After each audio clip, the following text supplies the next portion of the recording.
Hello friends and dear students, today we will discuss SN1 mechanism और SN1 reaction. जैसे कि nucleophilic substitution reaction में हम लोगों ने पिछले वीडियो में बात की थी कि न्यूक्लियोफिलिक सब्स्टिट्यूशन रिएक्शन क्या होती है और वो दो तरीके की मैकेनिज्म शो करती है, एक SN2 मैकेनिज्म शो करती है और एक SN1 मैकेनिज्म भी हमने पिछले वीडियो में पूरी तरीके से एक्सप्लेन किया हुआ है। आज हम देखेंगे SN1 मैकेनिज्म, लेकिन इससे पहले अगर आप चाहें तो हम लोग एक जनरल इंट्रोडक्शन ले सकते हैं कि सब्स्टिट्यूशन रिएक्शन कौन सी रिएक्शंस होती हैं।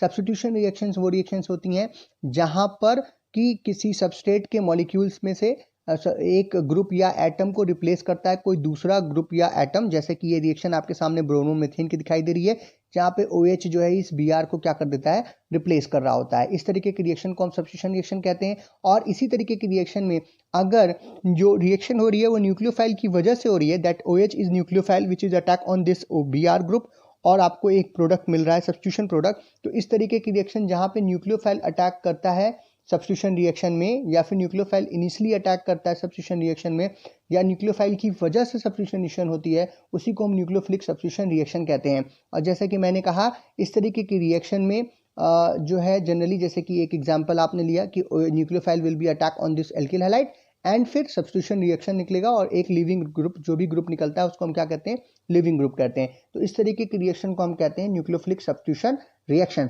और इसकी दो मैकेनिज्म होती हैं, एक SN1 मैकेनिज्म और एक SN2 मैकेनिज्म। SN2 मैकेनिज्म में एक ट्रांजिशन स्टेट बनती है और उसके बाद रिएक्शन कंप्लीट होती है, जबकि हमारी आज की जो रिएक्शन है दैट इज SN1 मैकेनिज्म, उसको हम लोग ध्यान से देखते हैं। SN1 is stand for unimolecular substitution reaction, N is for nucleophilic, S for substitution and 1 for unimolecular, यानी एक बार में एक एटम जो है वो यहाँ पर जुड़ेगा या निकलेगा, that is unimolecular. Rate of reaction is depend upon purely on the concentration of substrate, यानी कि जैसा कि SN2 मैकेनिज्म में हो रहा था कि रेट ऑफ रिएक्शन जो है वो सबस्ट्रेट और न्यूक्लियोफाइल दोनों के कंसंट्रेशन पर निर्भर कर रही थी, बट यहाँ पर सिर्फ सबस्ट्रेट के कंसंट्रेशन पे ही rate of reaction directly proportional to concentration of substrate only. तो जो सबस्ट्रेट का कंसंट्रेशन है वही हमारी रेट ऑफ रिएक्शन को डिपेंड करता है, यानी कि सबस्ट्रेट यहाँ पर इंपॉर्टेंट है कि कौन सा सबस्ट्रेट आप ले रहे हैं।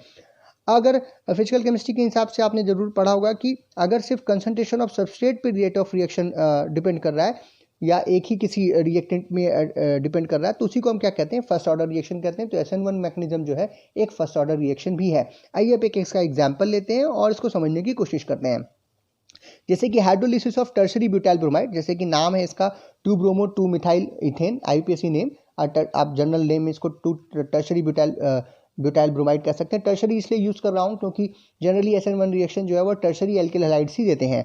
तो आप इस रिएक्शन को ध्यान से देखिए, अगर इस ग्रुप को देखें टर्शरी एल्काइल ग्रुप को, तो जो CH3 ग्रुप लगा हुआ है, एक जो है वो एबव द प्लेन है, ऊपर की तरफ है, एक जो है CH3 वो बिलो द प्लेन है, नीचे की तरफ धंसा हुआ है इस प्लेन के, और एक जो है कार्बन और Br जो है, ये कार्बन, ये CH3 और ये Br एक प्लेन में है। अब यहाँ पर जो Br ग्रुप लगा हुआ है, इस CBr ग्रुप की बात करें अगर आप, तो कार्बन और Br में जो Br है, जो ब्रोमीन ग्रुप लगा हुआ है या जो भी हैलाइड ग्रुप लगे होते हैं, these are more electronegative than the carbon. So ये जो है स्लाइट नेगेटिव चार्ज लगते हैं और ये क्या रखते हैं, स्लाइट पॉजिटिव चार्ज। तो जैसे मैंने पिछली बार एग्जाम्पल लिया था कि एक कमरे में 4 बेड हैं और आपको एक आदमी को लेके आना है, दूसरे आदमी को निकालना है सोने के लिए।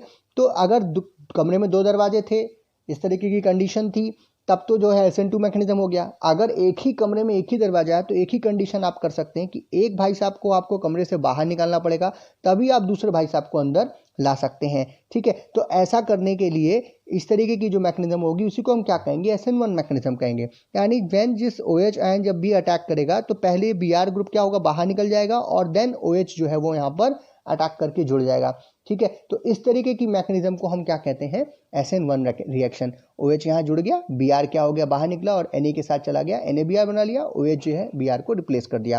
तो दिस इज SN1 मैकेनिज्म। अगर अब आप इसकी मैकेनिज्म की बात करें, sorry this is SN1 reaction, और अगर इसकी मैकेनिज्म की बात करें हम लोग, तो मैकेनिज्म जो है वो 2 स्टेप में होती है यहाँ पे। ठीक है, पहले स्टेप में क्या होगा कि जैसे मैंने कहा कि पहले स्टेप में हमने उस भाई साहब को कमरे से बाहर निकाला तो बेड क्या हो गया, खाली हो गया। ठीक है, बेड खाली हो गया। अब बेड खाली है, तब दूसरे स्टेप में भाई साहब आएंगे, आराम से बेड पे सो जाएंगे।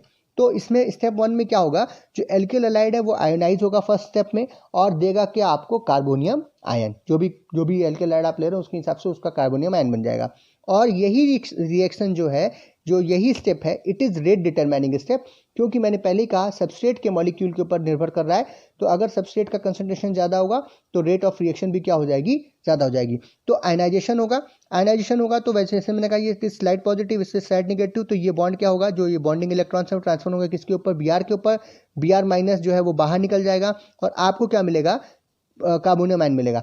ये जो कार्बोनियम आयन है इसमें जो CH3 पहले अलग अलग लगे थे, एक जो था एबव द प्लेन था, एक बिलो द प्लेन CH3 लगी हुई थी, देखिए डॉट डॉट डॉट बनाए रखा है, और एक साथ में प्लेन थी। अब तीनों CH3 जो है वो एक प्लेन में हो जाएंगे। एक प्लेन में क्यों हो जाएंगे, क्योंकि अब इस कार्बन जो जब कार्बोनियम आयन बन रहा है तो इस कार्बन को अगर आप ध्यान से देखें तो इसकी जो हाइब्रिडाइजेशन है दैट इज sp2 हाइब्रिडाइजेशन, और sp2 हाइब्रिडाइजेशन जो है वो प्लेनर कंपाउंड के लिए होता है। तो ये प्लेनर में चेंज हो गया कार्बोनियम आयन, और sp2 हाइब्रिडाइजेशन की वजह से ये एक कार्बोनियम आयन जो बना उसमें CH3 सारे के सारे एक प्लेन में आ गए। ठीक है, पहले अलग अलग प्लेन में थे, अब एक प्लेन में थे। अब अटैक ऑफ न्यूक्लियोफाइल होगा। ठीक है, अब अटैक ऑफ न्यूक्लियोफाइल आसानी से हो सकता है क्योंकि यहाँ पे पॉजिटिव चार्ज दिखाई दे रहा है। अगर यहाँ पे पॉजिटिव चार्ज है तो जो OH आयन को आना है, चाहे वो इधर से आके अटैक करे चाहे वो इधर से आके अटैक करे, कोई फर्क इस पे नहीं पड़ता, वो चाहे जिधर से भी जाकर अटैक कर सकता है क्योंकि अब उसके पास अटैक करने के लिए जगह जो है बनी हुई है। अच्छा, पहले क्या था कि ये सब जगह घेर के रखे हुए थे ऊपर नीचे दाएं बाएं से, तो OH आयन सीधे अटैक नहीं कर सकता था। लेकिन अब जगह खाली है, बिस्तर खाली है, आराम से OH भाई साहब आएंगे अपने बिस्तर पर सो सकते हैं। तो ये OH जो है चाहे इधर से आप अटैक करवाइए। इस प्लस चार्ज में दिख रहा है, यहाँ माइनस चार्ज है OH के पास, तो ये क्या करेगा, इसके साथ जुड़ जाएगा और आपको आपका सब्स्टिट्यूशन प्रोडक्ट मिल जाएगा। तो this is the mechanism of SN1 mechanism, क्योंकि दो स्टेप में हो रही है। पहले स्टेप में कार्बोनियम आयन बन रहा है, दूसरे स्टेप में जो आपका न्यूक्लियोफाइल है वो कार्बोनियम के ऊपर अटैक कर रहा है और आपको आपका प्रोडक्ट दे करके चला जा रहा है। तो ये दो स्टेप में हमारी SN1 मैकेनिज्म होती है। अब बात करें रिएक्शन कंडीशंस की, जैसा कि मैंने प्रॉमिस किया था पिछले वीडियो में SN2 में भी कि हम लोग जो है इसके रिएक्शन कंडीशंस और डिफरेंस की बात करेंगे। तो आप चाहें तो इसको डिफरेंस के रूप में भी ले सकते हैं, और ये जो कंडीशंस हैं ये कंडीशंस भी पेपर में पूछी जाती हैं कि SN1 के लिए कौन सी कंडीशन है, SN2 के लिए कौन कंडीशन है, तो आप यहाँ पे एज अ कंडीशन में भी इसको यूज़ कर सकते हैं। जैसे कि SN1 मैकेनिज्म अभी हमने देखा कि ये एक 2 स्टेप मैकेनिज्म है। स्टेप 1 में कार्बोनियम आयन बनेगा, स्टेप 2 में फिर कार्बोनियम आयन के ऊपर न्यूक्लियोफाइल अटैक करेगा। जबकि SN2 मैकेनिज्म जो कि हमने पिछले वीडियो में डिस्कस किया था, वहाँ पर वो 1 स्टेप मैकेनिज्म होती है क्योंकि वहाँ पर ट्रांजिशन स्टेट बन रहा होता है। और जो रेट ऑफ रिएक्शन है वो SN1 मैकेनिज्म में सिर्फ सबस्ट्रेट पे ही डिपेंड कर रही है, जैसा अभी हम लोगों ने देखा। लेकिन SN2 मैकेनिज्म में वो सबस्ट्रेट और न्यूक्लियोफाइल दोनों के ऊपर निर्भर करती है रेट ऑफ रिएक्शन जो है। नेक्स्ट रेट जो मेन बात है वो ये है SN1 मैकेनिज्म में कि जो रिएक्शन होती है वो सबस्ट्रेट के ऊपर डिपेंड कर रही है। तो कौन से सबस्ट्रेट, यानी क्या स्ट्रक्चर है सबस्ट्रेट का, उसके ऊपर ज़्यादा डिपेंड कर रही है। जैसे कि जो टर्शरी एल्किल हैलाइड्स हैं या टर्सरी अल्कोहल्स हैं वो SN1 मैकेनिज्म जो है जल्दी से देते हैं।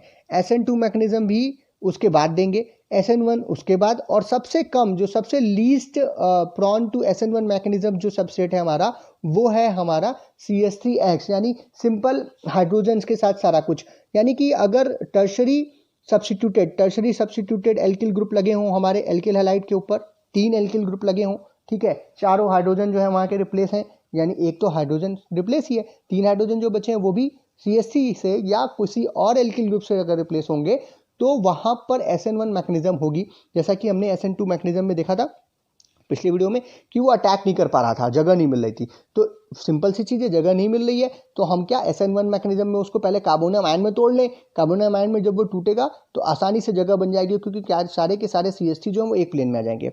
But in the case of SN2 mechanism just इसका अपोजिट हो जाएगा कि जो आपके सिंपल एल्किल हैलाइड्स हैं जहाँ पर छोटे छोटे ग्रुप लगे हैं लाइक हाइड्रोजन्स लगे हुए हैं, वहाँ पे आसानी से जो है हमारा OH अपोजिट साइड से आएगा, अटैक कर लेगा क्योंकि उसको जगह मिल रही है। जैसे जैसे ग्रुप बड़े होते जाएंगे, जैसे प्राइमरी है, सेकेंडरी है, टर्शरी है, वहाँ पे SN1 मैकेनिज्म की रेट ऑफ रिएक्शन भी कम होती जाएगी और SN2 मैकेनिज्म होने की जो प्रोबेबिलिटी है वो भी कम हो जाएगी। तो सबसे ज़्यादा प्रोबेबिलिटी कहाँ है, CH3X में, ठीक है, और सबसे क्या नाम है कम प्रोबेबिलिटी SN2 मैकेनिज्म की वो टर्शरी एल्किल हैलाइड्स में है। जनरली इसमें होता ही नहीं है, या तो किसी कैटलिस्ट के प्रेजेंस में ही ये रिएक्शन की जा सकती है। नेक्स्ट जैसे मैंने पहले कहा SN1 मैकेनिज्म जो है वो एक यूनिमोलिकुलर रिएक्शन है क्योंकि एक बार में एक आ रहा है एक जा रहा है, जबकि SN2 मैकेनिज्म बाइमोलिकुलर है क्योंकि ट्रांजिशन स्टेट बन रही है। दोनों के दोनों जो नेगेटिव ग्रुप हैं, इलेक्ट्रोनेगेटिव ग्रुप हैं या आप कह सकते हैं इलेक्ट्रॉन रिच हैं, वो एक साथ जो है वहाँ पर उपलब्ध हैं। नेक्स्ट ये जो रिएक्शन होती है SN1 मैकेनिज्म, उसको अगर आपको कैरी फॉरवर्ड कराना है सबस्ट्रेट के साथ, जल्दी करानी है, या आप चाहते हैं कि रिएक्शन हमारी SN1 मैकेनिज्म से हो तो आप पोलर सॉल्वेंट्स का वहाँ पे प्रयोग करें। और अगर आप चाहते हैं कि SN2 मैकेनिज्म से हो तो आप नॉन पोलर सॉल्वेंट्स यूज़ करें, इस तरीके का सबस्ट्रेट लें और इस तरीके के नॉन पोलर सॉल्वेंट्स के साथ आप उसको रिएक्शन कराएं। अगली चीज़, जो रिएक्शन मैकेनिज्म है उसके बीच में कार्बोकैटायन बनता है, जैसे हमने ऊपर भी बात की, लेकिन यहाँ पर बीच में क्या बनता है, ट्रांजिशन स्टेट बनता है। इन SN2 मैकेनिज्म ट्रांजिशन स्टेट बनता है और SN1 मैकेनिज्म में क्या बनता है, कार्बोकैटायन बनता है। इसलिए ये 2 स्टेप में होती है, इसलिए ये ट्रांजिशन स्टेट होने की वजह से 1 स्टेप में बनती है।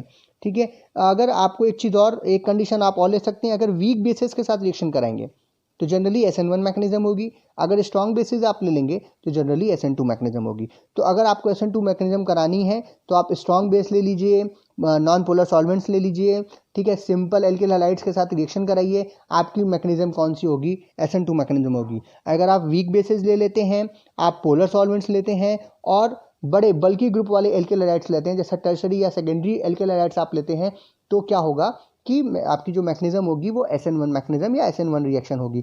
तो आप चाहें तो इसके हिसाब से रिएक्शंस इस तरीके से अपने इस कंडीशंस के साथ जो है आप रिएक्शन कर सकते हैं। और यही क्या है, डिफरेंस है हमारे SN1 मैकेनिज्म में और SN2 मैकेनिज्म में। तो ये थी एक शॉर्ट में एक अच्छे तरीके से, एक सिंपल तरीके से समझना कि SN1 में रिएक्शन मैकेनिज्म क्या होती है। अगर इससे रिलेटेड कोई भी क्वेश्चंस हो तो आप जो है कमेंट बॉक्स में पूछिएगा और इसको ध्यान से पढ़िए। और भी मैं जो SN2 मैकेनिज्म है वो पिछले वीडियो में उसको भी ध्यान से देखिए और इसको समझने की कोशिश कीजिए, क्योंकि बहुत इंपॉर्टेंट क्वेश्चन है, बहुत बार एग्जाम में पूछा भी जाता है।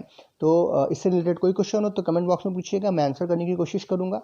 और वीडियो को देखने के लिए बहुत बहुत धन्यवाद और चैनल को सब्सक्राइब करना ना भूलें। धन्यवाद।